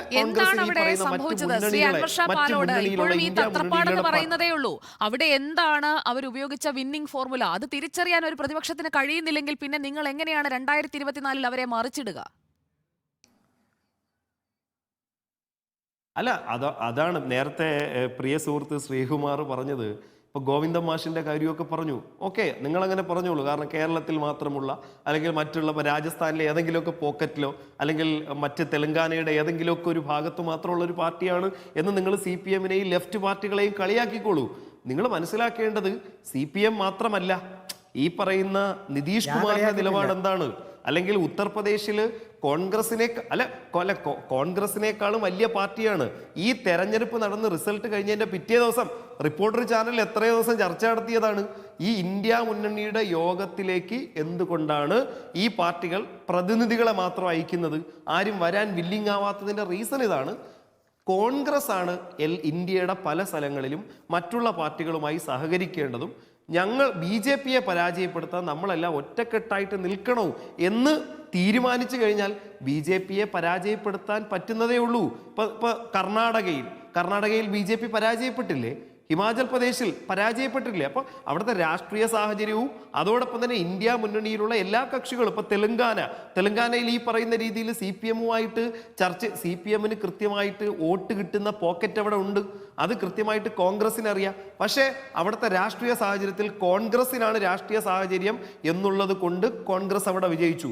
പക്ഷേ രാജസ്ഥാനിൽ ഇതേ സാഹചര്യം ഉണ്ടായിരുന്നു, പക്ഷേ മറ്റുള്ള രാഷ്ട്രീയ പാർട്ടികളുമായിട്ട് സഹകരിക്കാൻ തയ്യാറായില്ല. അപ്പോൾ ഞാനിവിടെ ഫൈനലായിട്ട് പറയാൻ ഉദ്ദേശിക്കുന്നത്, സന്ദീപ് വാര്യർ പറയുന്നത് പോലെ ഞങ്ങൾ ഇന്ത്യയിലെ ഏറ്റവും വലിയ പാർട്ടിയാണ്, അങ്ങനെയൊക്കെ എല്ലാവർക്കും പറയാം.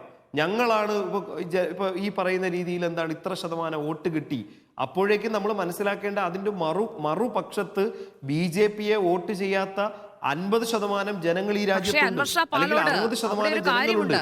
അവരെല്ലാവരെയും ഒരുമിച്ച് അൻവർ പാലോട് അവിടെ ഒരു കാര്യമുണ്ട്, വസ്തുത പറഞ്ഞു പോകണം. കാരണം ഈ ശതമാനത്തിൽ അടുത്ത് നിൽക്കുമ്പോഴും സീറ്റ് എണ്ണത്തിൽ എവിടെയാണ് നിൽക്കുന്നത്, ഓരോരുത്തരുടെയും സ്ഥാനം എവിടെയാണ്, അതുകൂടി തിരിച്ചറിഞ്ഞു വേണം, എതിരാളിയുടെ ശക്തി മനസ്സിലാക്കി വേണം എതിരിടാൻ. അവിടെയാണ് പിഴച്ചുകൊണ്ടിരിക്കുന്നത് ശ്രീ അൻവർ പാലോട്. അല്ല, BJP അങ്ങനെ അല്ല, BJP അങ്ങനെ ഈ പറയുന്ന രീതിയിൽ എന്താണ് പരാജയപ്പെടുത്താൻ പറ്റാത്ത പാർട്ടിയാണെന്നോ അല്ലെങ്കിൽ ചെറിയ പാർട്ടിയാണെന്നോ എന്നും ഞാൻ പറയുന്നില്ല. ഞാൻ പറയുന്നത് അതുണ്ടാകുന്നില്ല. ശ്രീ അൻവർ ഷാ പാലോട് കോൺഗ്രസിന്റെ ഭാഗത്ത് നിന്ന് അത് ഉണ്ടാകുന്നില്ല. പരിശ്രമം ഉണ്ടാവുന്നുണ്ടല്ലോ. പരാജയപ്പെടുത്താൻ പ്രവർത്തിക്കണ്ടേ? എത്ര കാലമായി നമ്മൾ ചർച്ചകളിൽ തന്നെ ഇത് പറഞ്ഞുകൊണ്ടിരിക്കുന്നു. അല്ല, കോൺഗ്രസ് ഞാനത് പോസിറ്റീവായിട്ടല്ലേ സുജയോടുത്ത് പറയുന്നത്. പോസിറ്റീവായിട്ട് തന്നെയാണ് ഇതിനെ കാണുന്നത്. കാരണം ഇപ്പോ ഈ 3 സംസ്ഥാനങ്ങളിൽ ഏറ്റ തിരിച്ചടി ഇനി വരുന്ന 2024 ലോക്സഭാ തെരഞ്ഞെടുപ്പിൽ ഉണ്ടാകാൻ പാടില്ല. അപ്പൊ കോൺഗ്രസിന്റേതായിട്ടുള്ള രാഷ്ട്രീയ പ്രവർത്തനമാണ്. നമുക്ക് പരത്തി പറയണ്ട. ശ്രീ അൻവർ ഷാ പാലോട് പരത്തി പറയാൻ സമയമില്ല. ചുരുക്കത്തിലൊന്ന് പറയൂ, കോൺഗ്രസ് സജ്ജമാണോ അതിന്? 2024 BJPയെ എതിരിട്ട് തോൽപ്പിക്കാൻ, ഭരണം തിരിച്ചുപിടിക്കാൻ കോൺഗ്രസ് സജ്ജമാണോ?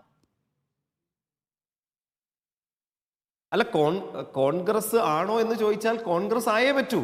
കോൺഗ്രസ് ആയാൽ മാത്രമേ ഈ മധ്യപ്രദേശിൽ പറ്റിയില്ല, രാജസ്ഥാനിൽ പറ്റിയില്ല. അല്ലല്ല പറയട്ടെ അല്ല, എല്ലാ സംസ്ഥാനങ്ങളിലും അതാത് പ്രാദേശിക രാഷ്ട്രീയ പാർട്ടികൾക്ക് കൃത്യമായി BJP വിരുദ്ധ നിലപാട് സ്വീകരിക്കാൻ കഴിയണം. ആ നിലപാട് തന്നെയാണ് ഇന്ത്യയിലെ ഇടതുപക്ഷ പാർട്ടികൾ CPM, CPI അടക്കമുള്ള പാർട്ടികൾ ശ്രമിക്കുന്നത്. അതിന് കോൺഗ്രസ് തയ്യാറായേ പറ്റൂ. ഇപ്പൊ നിങ്ങൾ നോക്കൂ, കഴിഞ്ഞ ഡൽഹിയിൽ ആം ആദ്മി പാർട്ടിയും കോൺഗ്രസും തമ്മിൽ വലിയ രീതിയിലുള്ള ചർച്ച നടന്നു കഴിഞ്ഞ ലോക്സഭാ തെരഞ്ഞെടുപ്പിൽ. പക്ഷേ അവിടെ ഈ പറയുന്ന കോൺഗ്രസ് അതിന് വില്ലിങ് അല്ലായിരുന്നു. അവിടെ 7 സീറ്റുണ്ട്. ആ 7 സീറ്റിൽ 5 സീറ്റ് ആം ആദ്മി പാർട്ടി മത്സരിക്കും, 2 സീറ്റ് കോൺഗ്രസിന് കൊടുക്കാന്ന് പറഞ്ഞു. കോൺഗ്രസ് അതിന് തയ്യാറായിരുന്നില്ല. അവിടെ ആ സഖ്യം ഉപേക്ഷിക്കപ്പെട്ടു. അപ്പോ ഞാൻ പറയുന്നത് കോൺഗ്രസ് ഇവിടെ തയ്യാറാവേണ്ടതുണ്ട്. കോൺഗ്രസ് തയ്യാറാണോ എന്ന് ചോദിച്ചാൽ അറിയാം, എനിക്കും അറിയാം നിലവിലെ സാഹചര്യം എന്താണ്. കോൺഗ്രസ് തയ്യാറാകേണ്ടതുണ്ട്. അറ്റ് പ്രസന്റ് തയ്യാറായിട്ടില്ല എന്നതാണ് വസ്തുത. ശ്രീ N. ശ്രീകുമാർ, ഞാൻ ശ്രീ സന്ദീപ് വാര്യറിലേക്ക് വരാം. രണ്ടുപേർക്കും കൂടി ഒരു മറുപടി പറഞ്ഞാൽ മതിയല്ലോ. ശ്രീ സന്ദീപ് വാര്യർക്ക്. ശ്രീ N. ശ്രീകുമാർ, കോൺഗ്രസ് എത്രത്തോളം സജ്ജമാണ്? യാഥാർത്ഥ്യം മുൻനിർത്തി തന്നെ നമ്മൾ സംസാരിച്ചു പോകണം. കാരണം സമയം ഇനി വളരെ കുറവാണ്. 90 അല്ലെങ്കിൽ കൂടി വന്നാൽ 100 ദിവസമോ കഴിയുമ്പോൾ ഒരു തെരഞ്ഞെടുപ്പ് പ്രഖ്യാപിക്കാൻ ഇരിക്കുന്ന ഇടത്താണ് ഒരു യാത്രയിലേക്ക് കടക്കുന്നത്. യാത്രയ്ക്കായി നീക്കിവെക്കുന്ന സമയം, ഊർജ്ജം, അതോടൊപ്പം തെരഞ്ഞെടുപ്പ് പ്രക്രിയയ്ക്കായി തയ്യാറെടുക്കേണ്ട സമയം, ഊർജ്ജം, ഇതെല്ലാം ചേർത്തുകൊണ്ട് മുന്നോട്ട് പോകാൻ എത്രത്തോളം സജ്ജമാണ്, തയ്യാറാണ് കോൺഗ്രസ്? സുജയ, ആദ്യം തന്നെ ഞാൻ 2 കാര്യം പറയട്ടെ. ഒന്ന്, ഞാൻ മാധ്യമപ്രവർത്തകനാണ് N. ശ്രീകുമാർ എഴുതി കാണിച്ച CPM പിടിക്കില്ല. 42 വർഷം ഞാൻ പത്രപ്രവർത്തനം നടത്തിയ ആളാട്ടോ. പക്ഷെ അത് പിടിക്കില്ല. നിരീക്ഷകൻ എന്ന് കാണിച്ചാൽ അവർക്ക് എൻ്റെ അർത്ഥം മനസ്സിലാവില്ല. നിരീക്ഷകൻ എന്ന് വെച്ചാൽ എന്താണ് അൻവർ ഷാ? താങ്കൾക്ക് അറിയില്ലേ? നിരീക്ഷിച്ചുകൊണ്ടിരിക്കുന്ന ആൾ. താങ്കളും നിരീക്ഷകനാണ്, സന്ദീപും നിരീക്ഷകനാണ്. അതിൽ സുജി അങ്ങനെ എഴുതി കാണിക്കുന്നതിന് ഞാൻ എന്ത് ചെയ്യാനാ? ഞാൻ എപ്പോഴും പറയുന്ന കോൺഗ്രസ് സഹയാത്രി എന്ന് പറയാനാണ് എനിക്കിഷ്ടം. കാരണം ഞാൻ പക്ഷമുള്ള മാധ്യമപ്രവർത്തകനാണ്. ഞാൻ തുറന്നു രാഷ്ട്രീയം മാത്രമാണ് പറയുന്നത്. ശ്രീ അൻവർ ഷാ പാലോട് നമുക്ക് ആ തർക്കം അങ്ങ് തീർക്കാം. എന്തായാലും നിങ്ങൾ ഒരു മുന്നണിയിലുള്ളവരല്ലേ. ശ്രീ N. ശ്രീകുമാർ, എന്താണ് താങ്കളെ വിശേഷിപ്പിക്കാൻ താങ്കൾ ആഗ്രഹിക്കുന്ന വാക്ക്? അതിപ്പോൾ തന്നെ നമ്മുടെ PCR-ൽ ശ്രേയ ഇപ്പോൾ തന്നെ തിരുത്തുകയും ചെയ്യും. പറഞ്ഞു. എന്റെ ഏറ്റവും അതായത് ഒരു കോൺഗ്രസ്സുകാരന്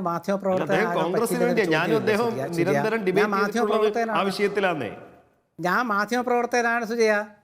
എന്റെ സംശയം 42 വർഷം മാധ്യമപ്രവർത്തനം നടത്തിക്കൊണ്ടിരിക്കുന്ന ആൾ മാധ്യമപ്രവർത്തകനല്ലേ? അങ്ങ് ഞങ്ങളൊക്കെ ബഹുമാനിക്കുന്ന ഒരു മാധ്യമപ്രവർത്തകനാണ്. അപ്പോൾ പേരെന്താണ്? അല്ല, നിങ്ങൾ എന്ത് വിശേഷിപ്പിച്ചാലും കുഴപ്പമില്ല. നിങ്ങളുടെ ഒരു ഇഷ്ടമാണ്, എൻ്റെ ഇഷ്ടമല്ലത്. നിങ്ങൾ എന്നെ ക്ഷണിക്കുന്നത് കോൺഗ്രസിൻ്റെ കാര്യം പറയാൻ കൂടി വേണ്ടിയാണ്. ഞാനത് പക്ഷം പിടിച്ചതിൻ്റെ പറയുള്ളൂ. അത് നിൽക്കട്ടെ. പിന്നെ വേറൊരു കാര്യം, സുജി ഒരു കുത്തു കൊടുത്തതിനിടയ്ക്ക് 2 പേർക്കും കൂടെ സജീവമായിട്ട് പറഞ്ഞാൽ മതിയൊന്ന്. 2 പേർ കൂടെ അല്ല പറയേണ്ടത്, എനിക്ക് മാത്രമാണ് മറുപടി പറയേണ്ടത്. കാരണം കേരളത്തിൽ BJPക്കും CPM-നും താല്പര്യം കോൺഗ്രസിൻ്റെ പരാജയമാണ്. അപ്പോൾ അവിടെ സജീവമാർക്ക് മറ്റേയാൾക്ക് മറുപടി പറയേണ്ട CPM-ന്റെ കാര്യമില്ല. ഇന്ത്യ മുന്നണി എന്ന് പറഞ്ഞാൽ അപ്പോൾ എന്താണ്? ഇന്ത്യ മുന്നണി എന്ന് പറഞ്ഞു കഴിഞ്ഞാൽ എന്താണ്? INDIA അതുകൊണ്ട് ഉദ്ദേശിക്കുന്നത് എന്താണ്? അതിൽ CPIM ഇല്ലേ? CPIM വേണ്ടേ? ഇന്ത്യ മുന്നണിയിൽ CPIM ഉണ്ട്.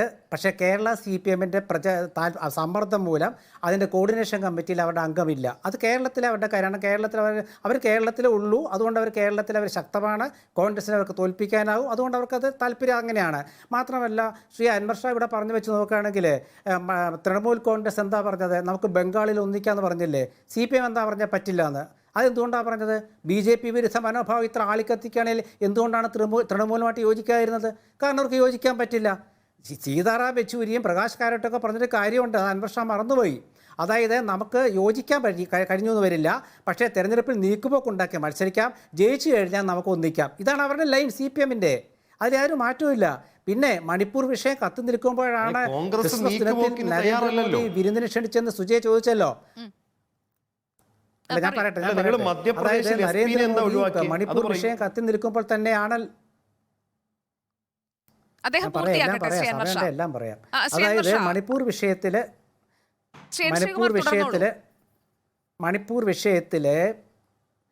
മണിപ്പൂർ വിഷയത്തില് പ്രധാനമന്ത്രി നരേന്ദ്രമോദി ക്രൈസ്തവ സഭാധ്യക്ഷന്മാരെ വിളിച്ച് ഒരു വിരുന്ന് കൊടുത്തു. അതിന് പ്രധാനമന്ത്രി കൊടുക്കുന്ന വിരുന്നാണ്. അതിലെന്താ പ്രത്യേകിച്ചുള്ളത്? ഞാനതിലൊന്നും കാണുന്നില്ല. അതിൽ രാഷ്ട്രീയം സംസാരിക്കണമെങ്കിൽ പ്രധാനമന്ത്രി പറയണം. ആ സാഹചര്യമാണത്. ആ സാഹചര്യത്തിൽ ചിലപ്പോൾ ബിഷപ്പുമാർക്ക് തോന്നിയിട്ടുണ്ടാകും ഇവിടെ രാഷ്ട്രീയം സംസാരിക്കാൻ പറ്റില്ല എന്ന് വെച്ചാൽ സംസാരിക്കില്ല. അത് അത്രേ ഉള്ളതിൻ്റെ കാര്യം. അതിൽ ഞാൻ പ്രത്യേകിച്ച് യാതൊന്നും കാണുന്നില്ല. കേരളത്തിലെ മുഖ്യമന്ത്രി പിണറായി വിജയൻ എല്ലാവർക്കും പ്രഭാത സദസ്സിൽ ഭക്ഷണം വിളമ്പിയില്ലേ? അവിടെ രാഷ്ട്രീയമാണ് സംസാരിച്ചത്? അല്ലല്ലോ. അവർ പറഞ്ഞ വേറെ പലതും സംസാരിച്ചില്ല. അതുകൊണ്ട് വിരുന്നിൽ ഒന്നും വലിയ അർത്ഥം ഞാൻ കാണുന്നില്ല. പിന്നെ പക്ഷേ വേറൊരു കാര്യമുണ്ട്. അടൽ ബിഹാരി വാജ്പേയി പ്രധാനമന്ത്രിയായിരുന്ന കാലത്ത് മണിപ്പൂർ വിഷയമുണ്ടായപ്പോൾ അദ്ദേഹം പെട്ടെന്ന് പരിഹരിച്ചു. സുജയ, നവകേരള സദസ്സുമായി താരതമ്യപ്പെടുത്തിയത് കൊണ്ടാണ് നവകേരള സദസ്സിന് പോയ ചിലരെയൊക്കെ കോൺഗ്രസ് പുറത്താക്കിയിരുന്നല്ലോ. അപ്പോൾ കേരളത്തിന്റെ ഒരു പുനർനിർമ്മാണത്തിന് നവകേരള നിർമ്മിതിക്ക് വേണ്ടിയിട്ടുള്ള ഒരു കൂട്ടായ്മയുടെ ഭാഗമായപ്പോൾ എന്തിനാണ് അവരെ പുറത്താക്കിയത്? അങ്ങനെയാണെങ്കിൽ രാഷ്ട്രീയമില്ലെങ്കിൽ സുജയ, നിങ്ങൾ ആ പങ്കെടുത്തവരുടെ എണ്ണം എടുക്കുക. അവരൊക്കെ കോൺഗ്രസിൽ നിന്ന് പോയവരാ. പിന്നെ പുറത്താക്കിയത് എന്താണെന്ന് വെച്ചാൽ ചിലരൊക്കെ രാജി കൊടുത്തു, ആ രാജി അംഗീകരിച്ചു. അതാണ് കാര്യം. ഇപ്പം ഗോപിയേട്ടൻ്റെ കാര്യം തന്നെ പറയാം. പാലക്കാട് നമ്മുടെ AV ഗോപിനാഥ്, അദ്ദേഹം കോൺഗ്രസിൽ നിന്നും 1.5 വർഷം മുമ്പ് രാജിവെച്ചു. രാജിക്കത്ത് അയച്ചു കൊടുത്തു. പക്ഷേ KPCC അത് അംഗീകരിച്ചില്ല. ഇത്തവണ അദ്ദേഹത്തോട് പോകരുതെന്ന് പറഞ്ഞു. അദ്ദേഹം പോയി രാജിക്കത്ത് അംഗീകരിച്ചു. പിന്നെ ഇവരെ CPM എപ്പോഴും പറയുന്നത്, മലപ്പുറത്തെ നമ്മുടെ CPM നേതാവായ TK ഹംസയില്ലേ, ഇവരിപ്പോഴും CPM എപ്പോഴും പറയുന്നത് അദ്ദേഹത്തെ മുൻ DCC പ്രസിഡന്റ് എന്നേ വിശേഷിപ്പിക്കുള്ളൂ. അത് നമ്മളെന്ത് ചെയ്യാനാണ്? അതാണ് ആ വിഷയം. ഞാൻ പറഞ്ഞത് ഇതിലൊക്കെ നമുക്ക് കൃത്യമായിട്ട് ഉത്തരവുണ്ട് സുജയ. നമുക്കതിൽ അല്ലാണ്ട് ഇതൊന്നും ഒളിച്ചു വെക്കേണ്ട കാര്യമൊന്നുമില്ല. പ്രഭാത സദസ്സിൽ പോയ ചില വാർഡ് മെമ്പർമാരുണ്ട്, ഇല്ലെന്ന് ഞാൻ പറയുന്നില്ല. ആ വാർഡ് മെമ്പർമാർ എന്തിനാ പോയതെന്നുള്ളത് അവിടെയുള്ള പ്രാദേശികമായ നേതാക്കൾക്ക് അറിയാമായിരിക്കും. അതത്രേ ഉള്ളൂ. നേരെ മറിച്ച് ഉന്നത നേതാക്കളൊക്കെ പോകുമ്പോഴാണ് പ്രശ്നമുള്ളത്. ഒരു പാർട്ടിയിൽ നിന്ന് മറ്റൊരു പാർട്ടിയിൽ പോകുന്നതെന്ന് നമ്മുടെ നാട്ടിൽ പുതുമയുള്ള കാര്യമല്ലല്ലോ. അതൊക്കെ നടക്കട്ടെ, അതിലൊന്നും ഒരു തെറ്റും ഞാൻ കാണുന്നില്ല. കാരണം എല്ലാവർക്കും ഒരേ പാർട്ടിയിൽ എപ്പോഴും യോജിച്ച് നിൽക്കണമെന്നൊന്നുമില്ല. പക്ഷേ ഞാൻ പറയുന്നത് നമ്മുടെ നാട്ടിലെ കത്തുന്ന വിഷയങ്ങൾ, ബേണിംഗ് ഇഷ്യൂസ് എന്ന് പറയുന്ന ഒരുപാട് വിഷയങ്ങൾ ഇപ്പോഴും ദേശീയ തലത്തിൽ നിൽക്കുകയാണ്. അത് നിൽക്കുമ്പോൾ കോൺഗ്രസ് ഒരു തീരുമാനമെടുത്താൽ ആ തീരുമാനത്തിനൊപ്പം എല്ലാവർക്കും നിൽക്കാൻ പറ്റാവുന്ന അവസ്ഥ ഇന്ന് ഇല്ലാത്തത് പ്രാദേശികമായിട്ട് ഈ മുഖ്യമന്ത്രിമാർക്ക് അവരുടെ താല്പര്യം ഉള്ളതുകൊണ്ടാണ്.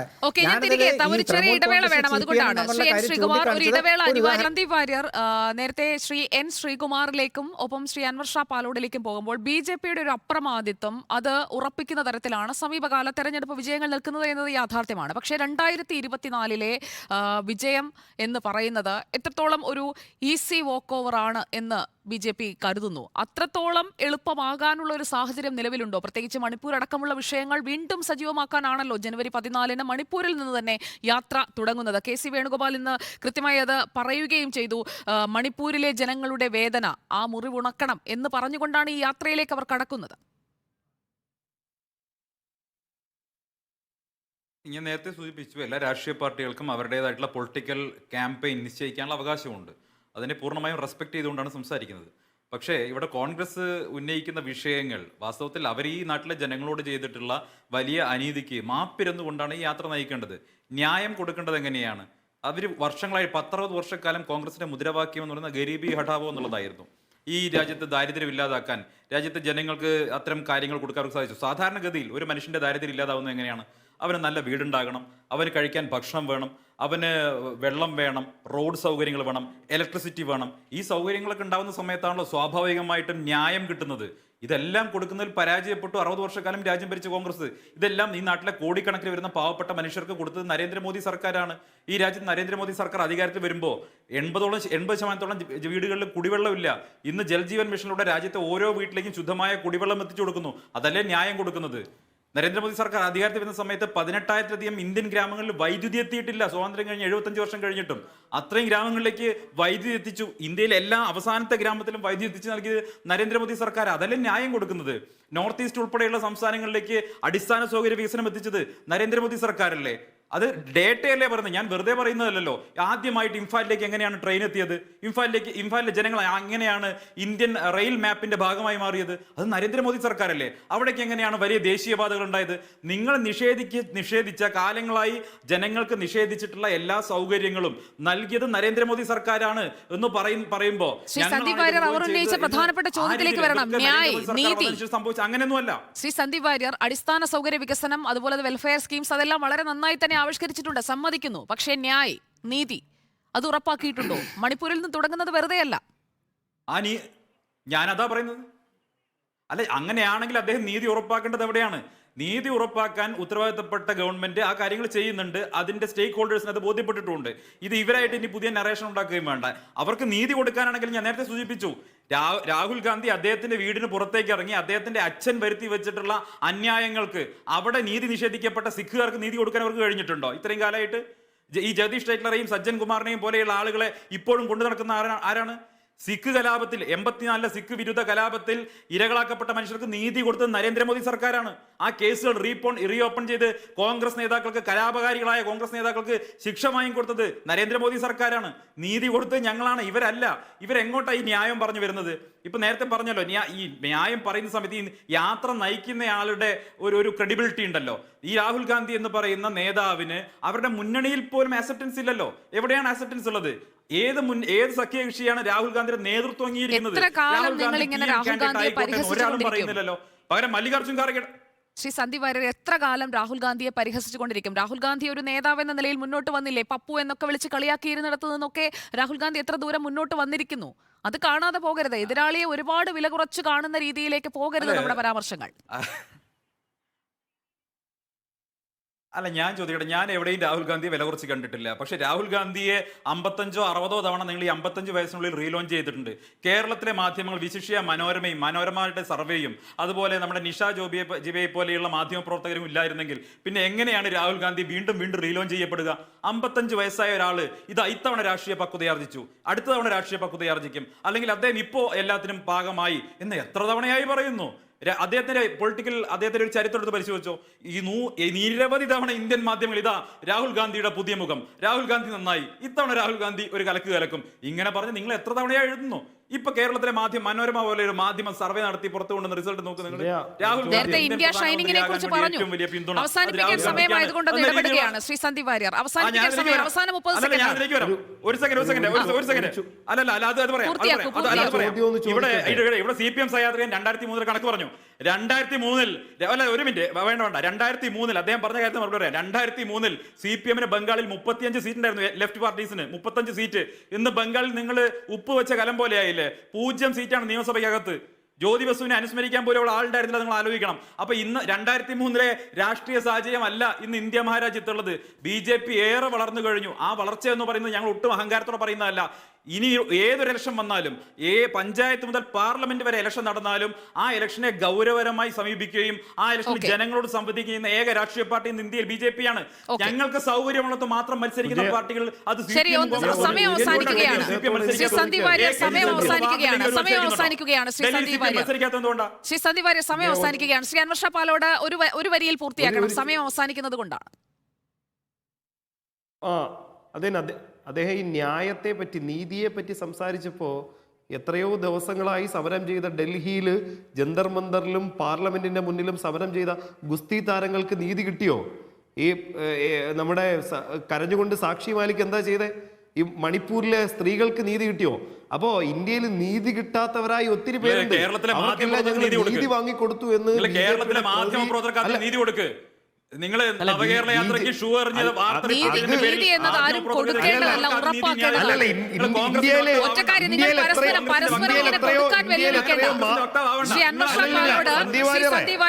നീതി കൊടുക്കാനായി അങ്ങനെ വെല്ലുവിളിക്കേണ്ടതല്ല. നീതി ജനങ്ങൾക്ക് അവകാശപ്പെട്ടതാണ്. നീതി ജനങ്ങൾക്ക് അവകാശപ്പെട്ടതാണ്. എത്ര നരേന്ദ്രമോദി സർക്കാർ വന്നതിന് ശേഷം എത്ര മാധ്യമ പ്രവർത്തകരെ ജയിലിലടച്ച സർക്കാരാണ് നരേന്ദ്രമോദി സർക്കാർ. എത്ര മാധ്യമങ്ങൾ പൂട്ടി. എത്ര മാധ്യമങ്ങൾ ഏറ്റവും BBC-യുടെ നിങ്ങൾ ചാനൽ നരേന്ദ്ര സർക്കാരല്ല. BBC ചാനലിലേക്ക് നിങ്ങളാണ്. റെയ്ഡ് നടത്തിയ നിങ്ങളാണോ ഈ കേരളത്തിൽ പറയുന്നത്? നിങ്ങൾ കേസെടുക്കാത്ത മാധ്യമപ്രവർത്തകർ മീഡിയ ബാക്കിയുണ്ടോ? വണ്ണിനെ ഉണ്ടെങ്കിൽ റിപ്പോർട്ടർ മാത്രമേ മീഡിയ ബാക്കിയുണ്ടാവൂ. വണ്ണിന് ഏറ്റവും അവസാനം ഇല്ല, സുപ്രീം കോടതിയിൽ സുജയ്ക്ക് പോയി കേസില്ലേ? മീഡിയ വൺ സുജയ്ക്ക് മീഡിയ വൺ അല്ല, ഏഷ്യാനെറ്റ് ന്യൂസ്, മാധ്യമപ്രവർത്തകരെ ഏഷ്യാനെറ്റ് ന്യൂസിനെയും മീഡിയ വണ്ണിനെയും കേരളത്തിലെ കൂട്ടി മുഴുവൻ സീല് വെച്ച സുജയ്ക്കെതിരെ സുജയ്ക്കെതിരെ കേസെടുത്തത് കേരള പോലീസാണ്. അത് ശരിയാണ്. പക്ഷേ അല്ല, പക്ഷേ ഉണ്ടല്ലോ. ന്യൂസ് ക്ലിക്കിൽ റെയ്ഡ് നടത്തിയതൊക്കെ ഞങ്ങള് അതുമായി ചേർത്ത് വെക്കാൻ ഇന്ത്യയിലുള്ള തയ്യാറാണ് എല്ലാ കാര്യം. മാധ്യമങ്ങളെയും എല്ലാം കണക്കാണ്. BJP ആണോ ഈ പറയുന്ന കേരളത്തിലെ ഒരു മാധ്യമ പ്രവർത്തകരുടെ പേരിൽ ഒരു കേസെടുത്തു കേസില്ലാത്തത് സന്ദീപ് വാര്യരുടെ കയ്യിൽ വെച്ചിരുന്ന സന്ദീപ് വാര്യരെ അല്ലല്ല എത്ര മാധ്യമ വേൾഡ് ഫ്രീഡം ഇൻഡെക്സിനകത്ത് നിങ്ങൾ പിണറായി ചെയ്യുന്ന വേൾഡ് പ്രസ് ഫ്രീഡം ഇൻഡെക്സിനകത്ത് വളരെ പിണറായി വിജയൻ സർക്കാർ എടുക്കുന്ന കേസുകളുടെ ഭാഗമായിട്ട് എത്ര മാധ്യമ പ്രവർത്തകരാണ് നിങ്ങൾ അറസ്റ്റ് ചെയ്തത്? അതിൽ എണ്ണുമല്ലോ, കൗണ്ട് ചെയ്യുമല്ലോ. അല്ല സന്ദീപ് വാര്യരെ അല്ലല്ല, ഒരു നിങ്ങൾ second. എത്ര അല്ലല്ല നിങ്ങൾ എത്ര മാധ്യമ പരസ്പരം എത്ര പറഞ്ഞാലും സമയം അവസാനിക്കുന്നത് കൊണ്ട് ഞാൻ ഇടപെടുകയാണ്. സമയം അവസാനിക്കുന്നത് കൊണ്ട് ഞാൻ ഇടപെടുകയാണ്. പ്രിയപ്പെട്ട സുഹൃത്തുക്കളെ, സുജയ മിണ്ടാതിരുന്നു. സുജയ്ക്ക് ചോദിക്കാലോ, അല്ല സുജയ്ക്ക് ചോദിക്കാലോ. ശ്രീ അൻവർ ഷാ പാലോട് സുജയ്ക്ക് കേസുണ്ടല്ലോ. സുജയ്ക്കെതിരെ കേസുണ്ടല്ലോ. സുജയ്ക്കെതിരെ കേസുണ്ട്. സുജയ്ക്കെതിരെ കേസുണ്ട്. ബിനുവിനെതിരെ കേസെടുത്തിരിക്കല്ലേ? വേറൊരു കേസെടുത്തിരിക്കല്ലേ? ശരി. ശ്രീ അൻവർ ഷാ പാലോട് ഈ കേസുള്ള മാധ്യമപ്രവർത്തകരുടെ പട്ടികയിൽ ഞാനുമുണ്ട്. എനിക്കെതിരെ കേസെടുത്തത് നരേന്ദ്രമോദിയല്ല, പിണറായി വിജയൻ സർക്കാരിന്റെ പോലീസാണ്, ആഭ്യന്തര വകുപ്പാണ്. ആ കേസിനെ നിയമപരമായി നേരിടുക എന്നതാണ്. അല്ലാതെ അതൊരു രാഷ്ട്രീയ വിഷയമാക്കി ഒന്നും ഉയർത്തിക്കാട്ടി ചർച്ചയിൽ പറയാൻ ഞാൻ വന്നില്ല എന്നേ നിങ്ങൾ ചെയ്തതിന് കൃത്യമായിട്ട് കേസെടുത്തിട്ടുണ്ട്. എന്ത് ചെയ്തിട്ടാണ്? അല്ലല്ല ശ്രീ അൻവർ ഷാ പാലോട് ഞാൻ എന്ത് ചെയ്തിട്ടാണ്? അഖിലയെ നിങ്ങൾ ഉള്ളിലാക്കി വരുന്നില്ലേ? ശ്രീ അൻവർ ഷാ പാലോട് ശ്രീ അൻവർ ഷാ പാലോട്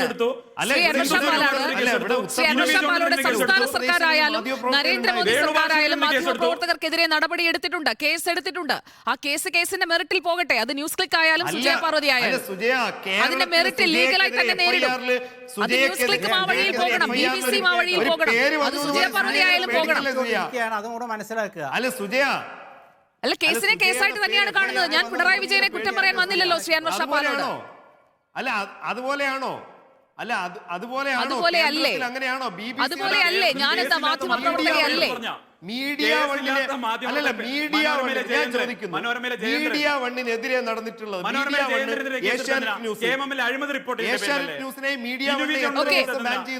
മാധ്യമങ്ങൾക്കെതിരെ വരുന്ന കേസുകൾ, മാധ്യമപ്രവർത്തകർക്കെതിരെ വരുന്ന കേസുകൾ, അതിന്റെയൊക്കെ മെറിറ്റ് പരിശോധിച്ചാണ് പോലീസ് നടപടി എടുക്കുന്നത്. കൃത്യമായി അതിനോട് നിയമപരമായി സഹകരിക്കുക എന്നത് മാധ്യമപ്രവർത്തകരുടെയും ബാധ്യതയാണ്. നമ്മുടെ ചർച്ചയുടെ വിഷയം ഭാരത് ന്യായ് യാത്രയായിരുന്നു. ഭാരത് ന്യായ് യാത്ര തുടങ്ങാൻ പോകുന്നതേയുള്ളൂ. അതേക്കുറിച്ചുള്ള സംവാദത്തിൽ നമുക്ക് വീണ്ടും ഇരിക്കാം. സഹകരിച്ച പാനലിസ്റ്റുകൾക്ക് 3 പേർക്കും നന്ദി. ഡിബേറ്റ് വിത്ത് സുജയ ഇവിടെ പൂർണ്ണമാവുകയാണ്.